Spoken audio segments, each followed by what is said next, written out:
Good evening, it's Kuro. Got a random battle in my Harugumo. Going over the matchmaking, the threats to my ship, the enemy Worcester, Austin, Minotaur, Plymouth, Smolensk, Druid, Elbing, Harugumo, and Holland, with the Harugumo, Druid, and Austin division obviously being the most dangerous threat on the enemy team.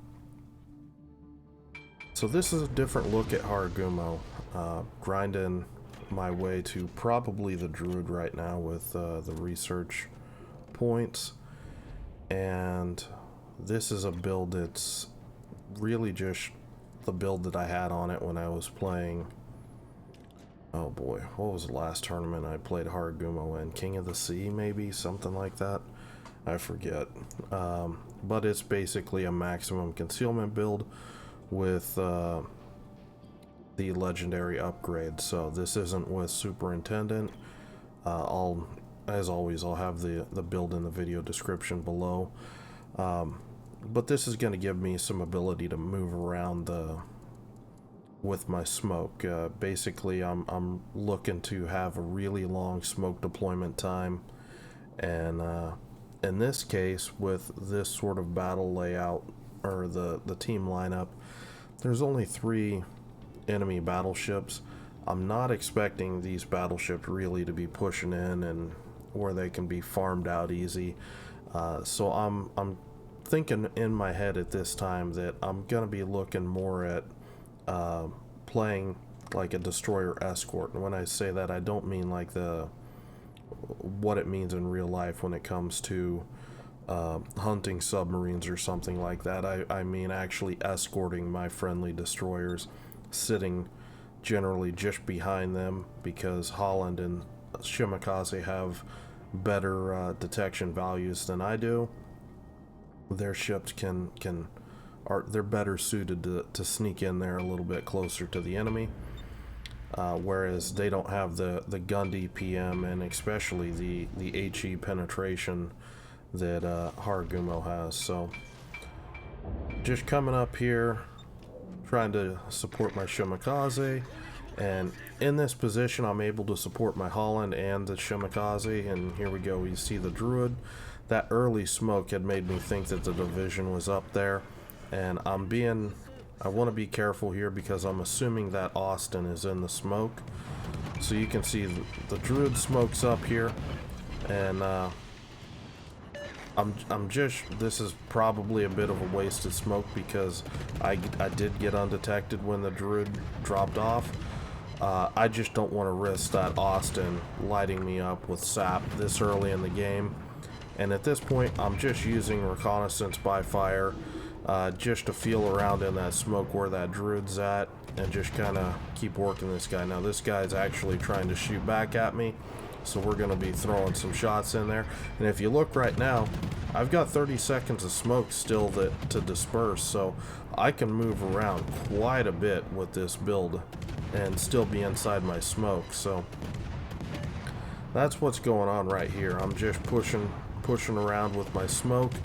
I don't want to be in a last known position because there is the Harugumo out there. He does have torps, and they can easily wreck my ship if I eat them, not to mention, you know, the Holland or whatever. So the Druid's division mate, the Harugumo, pops up. Just gonna switch target to this guy, and we're not getting really good consistent vision on him, so I'm gonna pop out of the smoke here, try to keep this guy spotted, and just get some extra damage into him. This has been a really good initial trade, just smashing the two DDs in this division. The Harugumo doesn't have a heal, so this guy, he's gonna be feeling this all for the rest of the game. And the Druid, he's gonna have to burn, you know, a lot of repairs to recover a lot of his HP. So really good trade here, especially I didn't lose any HP for any of that. I know my Holland lost about half. Okay, there's the Austin. That gives me an idea where he's at, and we're just gonna circle back around and get into a position where we can start pressuring BCAP, because I'm still feeling like the enemy is going to be pushing here. My team's actually pretty soft on B, with the exception of the Holland. It's really just a Holland and me that are in the area to really be able to defend this. The Shimakaze might be able to throw some torpedoes out, but he's far enough back right now. He's not really even a spotting help.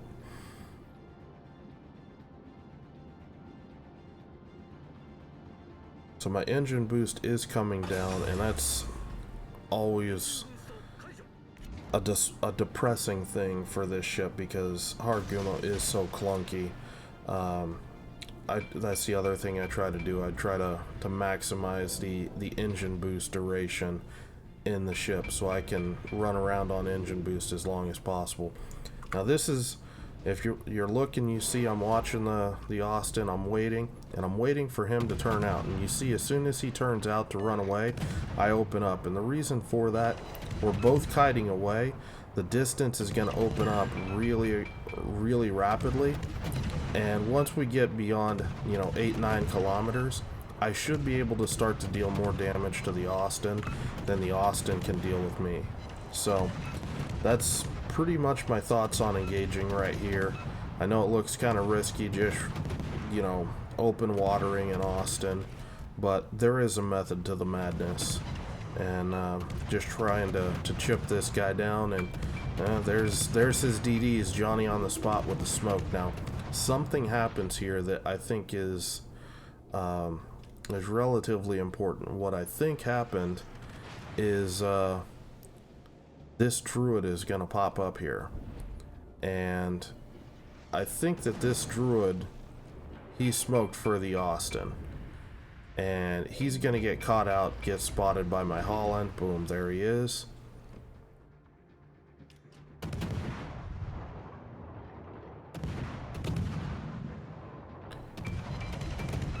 And you would think he's got, you know, had 12k,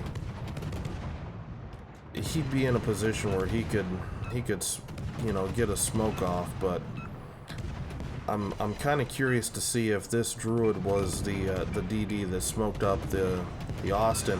I think it is, because the Austin's already up, and you know, druid smoke doesn't really last that long. If that's what happened, I think that they may have made a misplay here. This Harugumo, you know, would have smoke available, and if he didn't, they should have just pulled back and waited until they had smoke to push back in.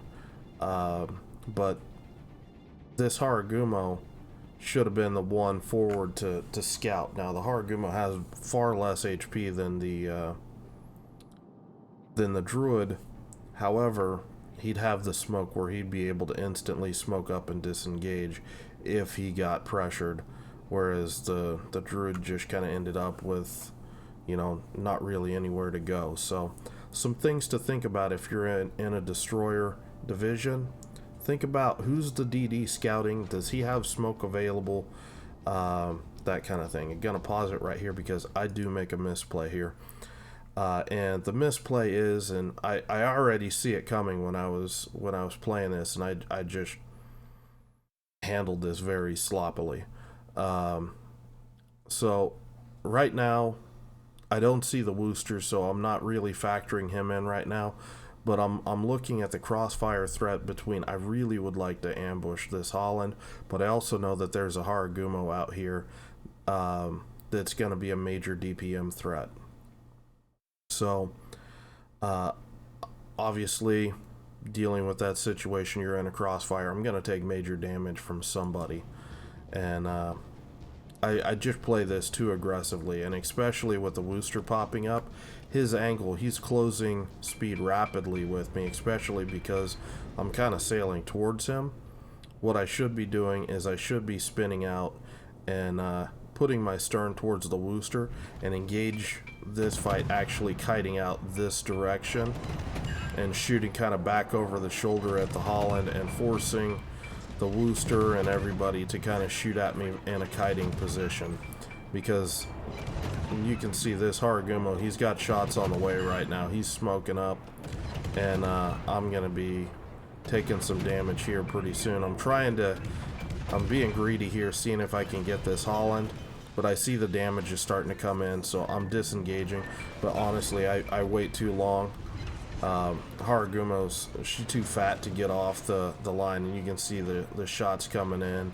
I took a bunch of damage in the smoke, and I did hammer the Holland pretty good, but it's not a good trade at all, because the Holland's going to be able to recover a lot of that HP, whereas I'm not going to be able to recover that. And that's how fast, you know, that's how much attention you need to pay towards how you're trading against these DDs, because you know, you get one bad scenario like that where you misplay, you're kind of toast.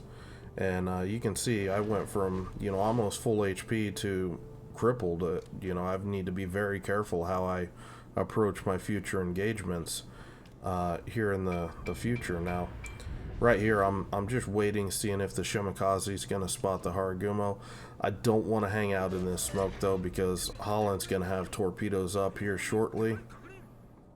There's Harugumo torps again, just using, he torped where I was last at, and using the that extra smoke duration just to try to pull that smoke into a favorable position. I'm actually outside my smoke right now.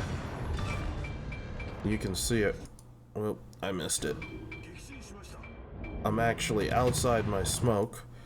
This is part of my smoke, the initial stage of my smoke that I just kind of pulled out here, and I'm using this all as one big curtain. So you know, that's how I'm getting away with this right now. You can make some absolutely gigantic smoke curtains with this build, and something to consider, because a lot of guys, there's the Holland torps, they'll torp your smoke, but if you set up a curtain like this where you're shooting over your smoke screen, generally you're probably going to have torpedoes that are aimed at your smoke screen and not behind it.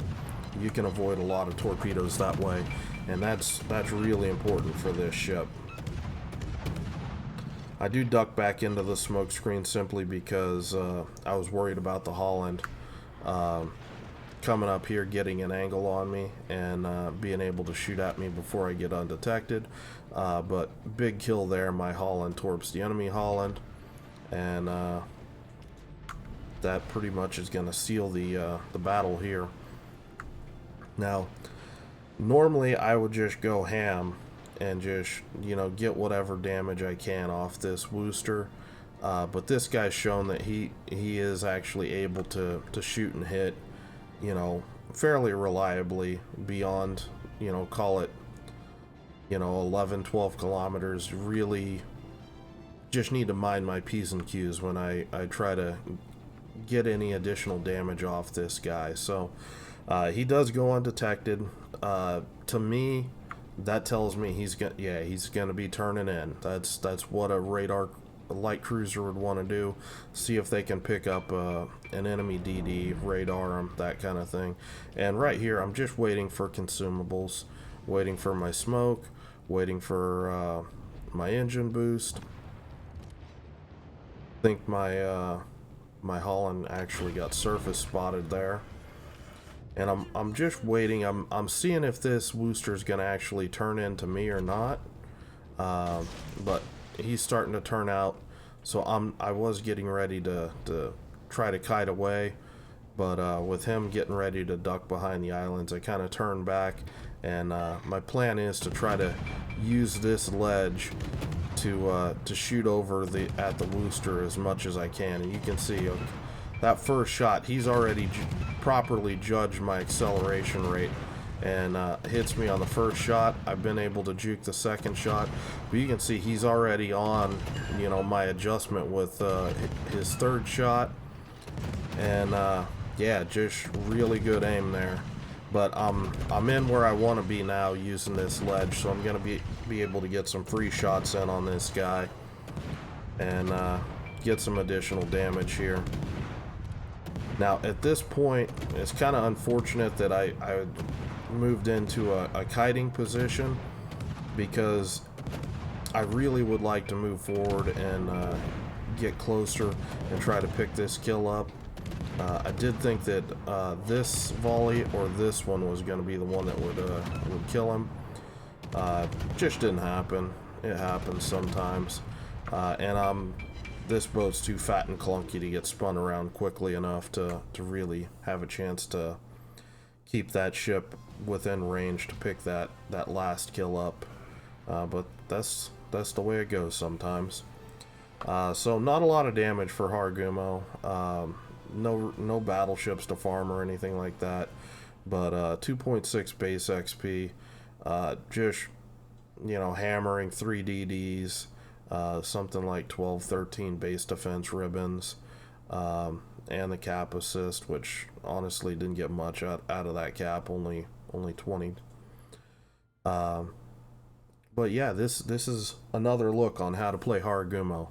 I've got a couple different variants on how to play the ship, and this one is just as viable as some of the more gun focused farming builds that I've played in the past. And this is a fun build with the smoke. It lets you do some really technical smoke plays, which personally I love. So I'll probably keep this build for a little bit just to play with it, maybe mix and match with a farm build if I'm not using the ship for competitive. Again, gonna be playing this ship probably fairly frequently to grind research points for Druid. But that's the video. So as always, the build that I use will be in the video description. Invites to the community Discord, as well as just had a brain fart. Link to my Patreon. If you guys get something out of these videos, would like to support the channel, consider becoming a Patreon.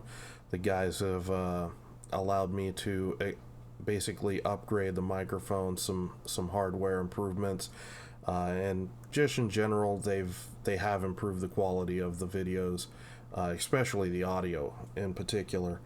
And just want to take a minute, thank the Patreons that have supported me. Guys have been amazing at moving this channel along. Anyway, if you guys have any questions or comments, leave them below. Hope you're having a good night, and I'll talk to you later.